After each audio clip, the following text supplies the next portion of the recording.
Breaking news of boxing pound for pound number one Terence Crawford gave his take on a potential fight with his rival Errol Spence on the Last Stand podcast with Brian Custer, which I'm going to leave the link for the full interview in the description box below. Here is exactly what Terence Crawford had to say.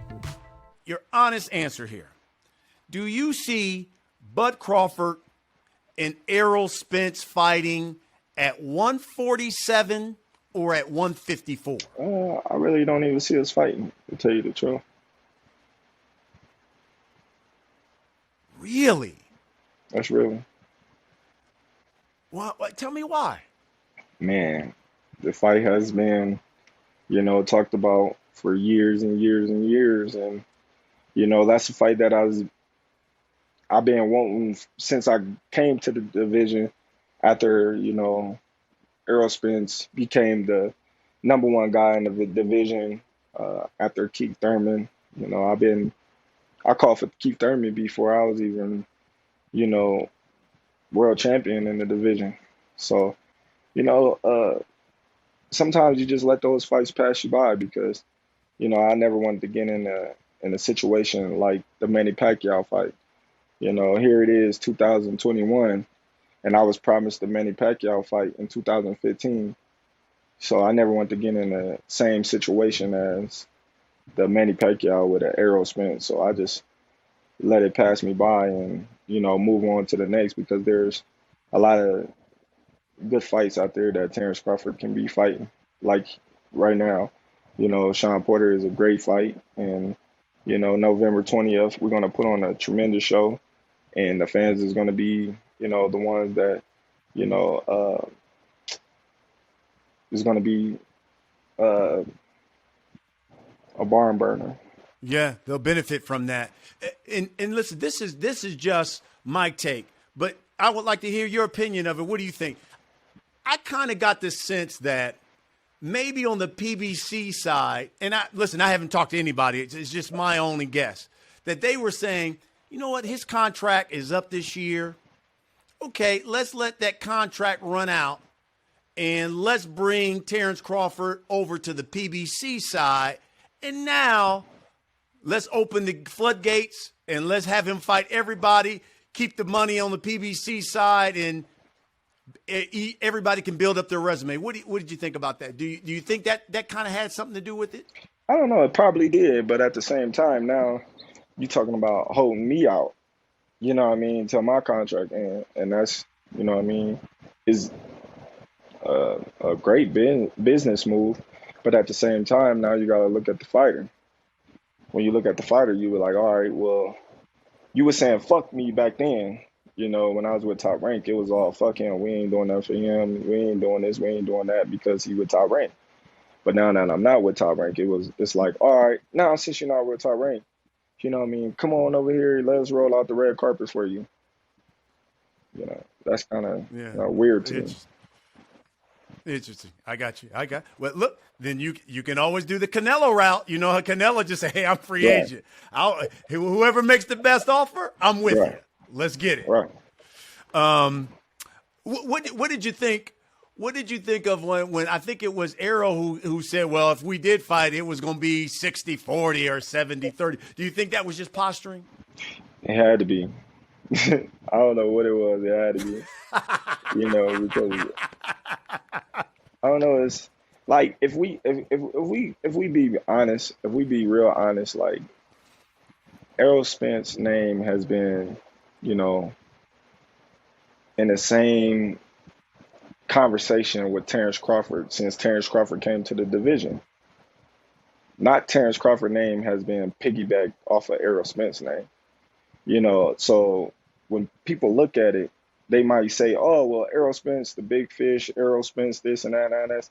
But y'all use Terence Crawford to boost Errol Spence's status in boxing as a whole. Not use Terence Crawford, not the other way around, I should say. Because Terence Crawford been had a name since 35 and 40. Then coming into the division, everybody wanted to see those fights. Everybody wanted to see Terence Crawford versus Sean Porter. Everybody wanted to see Terence Crawford versus Danny Garcia. Everybody wanted to see Terence Crawford versus Errol Spence. those was the three mega fights that everybody wanted to see, you know. And I believe at that time, Errol Spence didn't have one marquee fight besides uh, Kell Brook. So everybody was just like, oh, well, this guy ducking. We can't get Errol Spence, you know, in a ring with a big name, you know. And here Terence Crawford was like, oh, I'll fight him, you know. And that's where all the buzz came, you know, between Terence Crawford and Errol Spence, is because he was labeled as the boogeyman, and I'm coming up from 140. Like, all right, well, if he the boogeyman, I want to fight him then. Since I can't get Keith Thurman, the number one guy in the division, because at the time, Keith Thurman was the number one guy in the division. So I'm like, all right, well, I'll fight him then. So then that's where all the buzz around Terence Crawford and Errol Spence came. Not because Errol Spence said, oh, well, I want to fight this guy. You know what I mean? It was Terence saying, all right, well, he the boogeyman. Y'all call him the boogeyman. I want to fight this guy then. Since Keith Thurman don't want to fight him, and everybody else ducking him, and everybody else scared of him, and Keith Thurman said that I don't have a name, I don't have a belt. But now I have a belt. You know what I mean? Can I fight somebody now?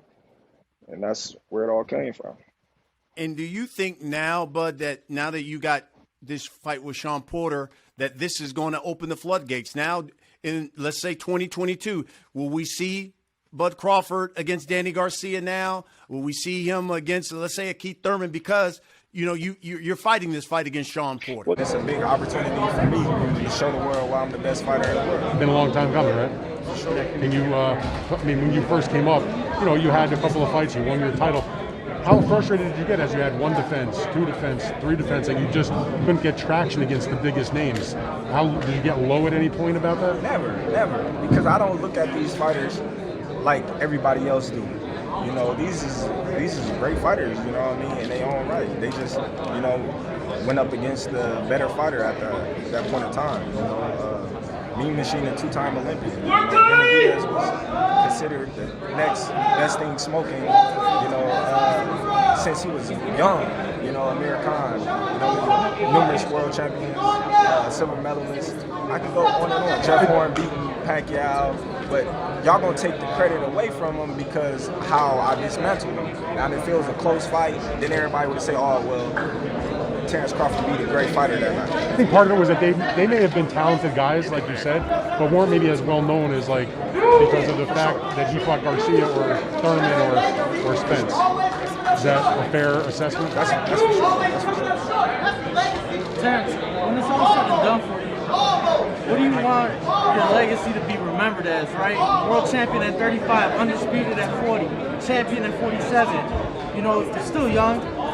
When it's all said and done, what do you want to be remembered as? Well, I'm going to be remembered as one of the best fighters to ever lace up their gloves. At the end of the day, you know, they're going to remember me for being so versatile, you know, being able to fight inside, outside, box, bang, punch, take a punch, you know, switch. You know, I'm going to be known for so many diverse dimensions than, you know, any other fighter.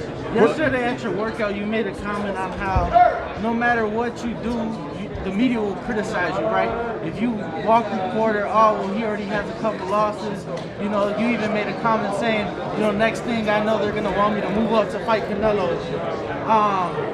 Not to look past this fight, but do you ever see in your career, do you ever see yourself moving up to maybe 54 or even 60? Maybe 54 in the future. Maybe 54 in the future. But right now, like I said, we have 47. We're campaigning at 47. Sean Porter is in front of us, and that's the fight that we focus on.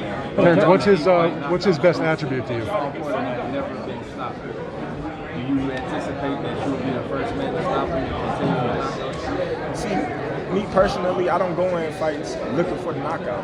I go in fights to dominate and make sure I get the victory no matter what.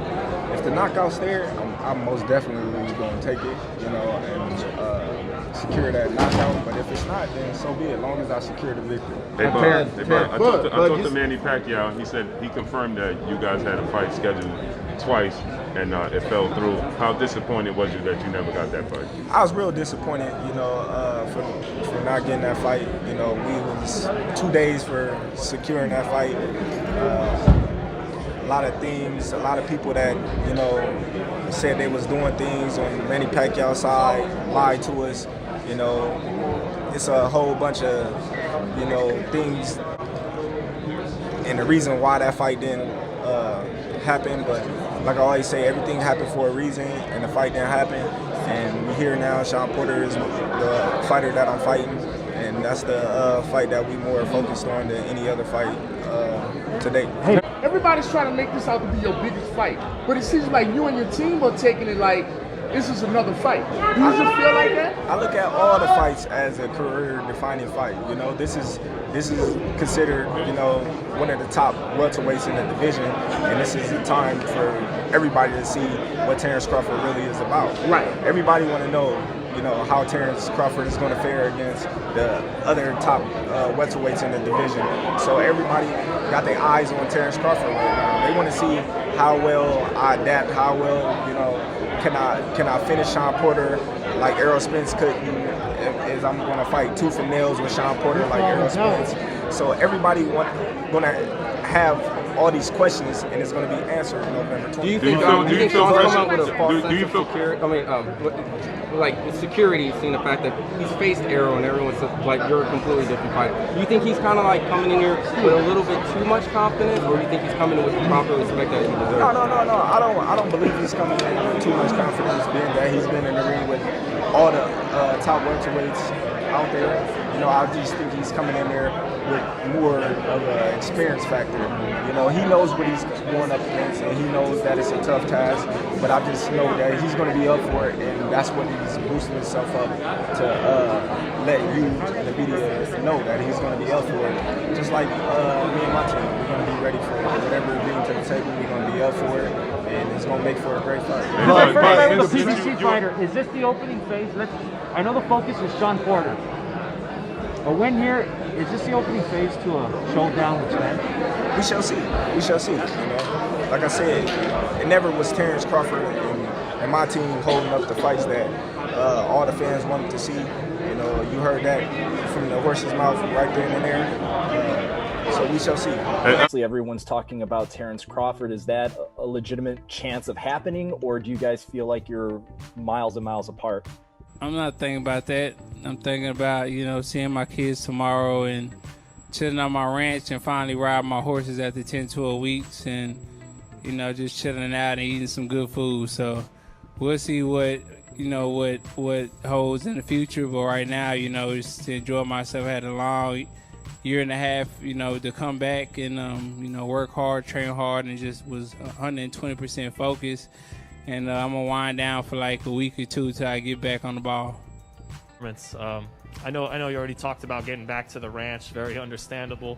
But what did you think of Terence showing up ringside? Do you think that helped build some buzz to make it a big fight? No. I mean, he got to live up to his words. If he say he's not worried about me, then I don't know why he doing what he was doing here.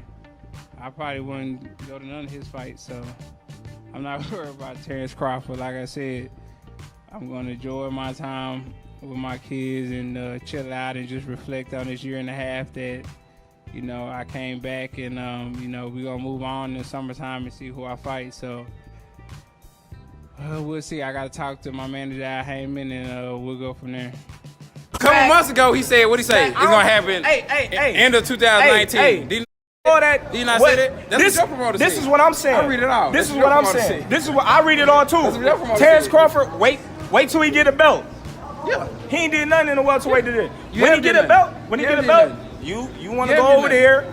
Keith Thurman want to go over there, and now y'all want to say, oh, I ain't fought nobody, but I got a belt now, so why? Okay. Sean Porter got a belt too. So now Sean Porter got a belt too. Sean Porter. So why am I go to the easy road and knock Sean Porter out? Why wouldn't I? Look at this dude. Why wouldn't I? You a smart man, but not that smart. Bro, I'm gonna crush you. Free Smoke Jr. They don't know what time it is. T-Bug Crawford. Yeah. Everybody know who the champ is at 147, who the king is. And he's too small. He's too small. He little. He light in the ass. Hey, look. Ain't nobody say Floyd was lightning ass. He's lightning ass. You're not Floyd. Hey, I told you I was gonna pull up on Spence. Hey, you was really already know. Hey, look. I love it. Hey, look. I love it. I told him I want that work. I told him I want that work. This ain't no Keith Thurman shit. That's gonna be scared and shit.